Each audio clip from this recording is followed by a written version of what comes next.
As state government faces an environmental nightmare from the Everglades to the coast, it should remember the tourist campaign it launched nearly 40 years ago. In the sunshine and sea breeze, soft sand and palm trees of Florida. When you need it bad, we've got it good. When you need it bad, come to Florida. That campaign worked because people came to Florida for the idea of Florida. It's the rivers, the lakes, the estuaries, the beaches, and natural gems all from coast to coast. That's the core of the state's marketing strategy. And you'll notice Democrats and Republicans have a green streak you will not see as much in other states. They know if they preserve our environment, our state economy will thrive. Republicans bragged of their coastal and environmental protection records, just like Democrats. So to understand the water pollution crisis and the blame game right now in state government, you need to look back at our history of how big development has fed the pollution and how that big development suddenly took off after World War II. Despite weeks and months of house hunting, some 3 million married couples throughout the country today are still unable to establish homes of their own. We had a national lag in home construction and a baby boom and a game-changing invention. Guess what we've got? An RCA room air conditioner.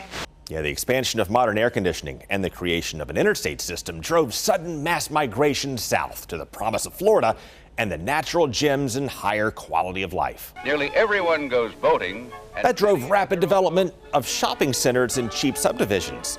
And there is a large variety of home sites available. It just kept going. And by the 1980s, that continuous building boom caught up to us in a mess of clogged roads and water issues and pollution. We had a lot of people on board on both sides of the aisle, environmentalists, business owners, and everybody saying, wait a minute, if we don't protect what we have, we're not going to be continuing to attract people to here. Governor Bob Graham created a system to restore the environment and contain the sprawl. He created what we call state growth management through an agency called the Department of Community Affairs.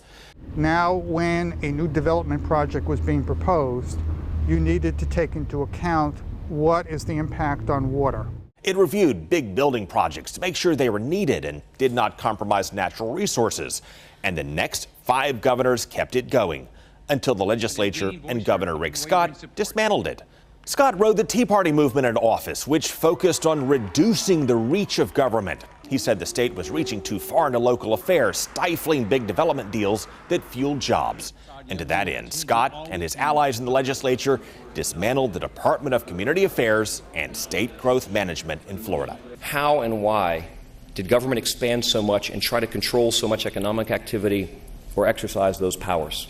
The new philosophy was that local governments know what's in the best interest of their communities and that state bureaucrats should not get in the way.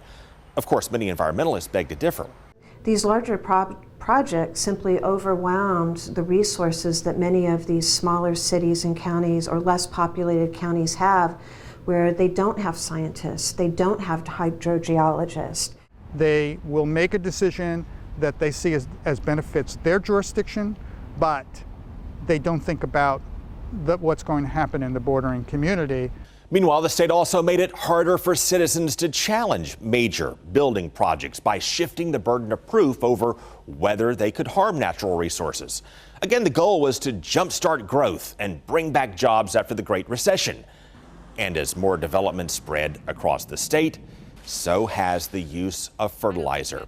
And that's how the decision to dismantle growth management relates to the water crisis.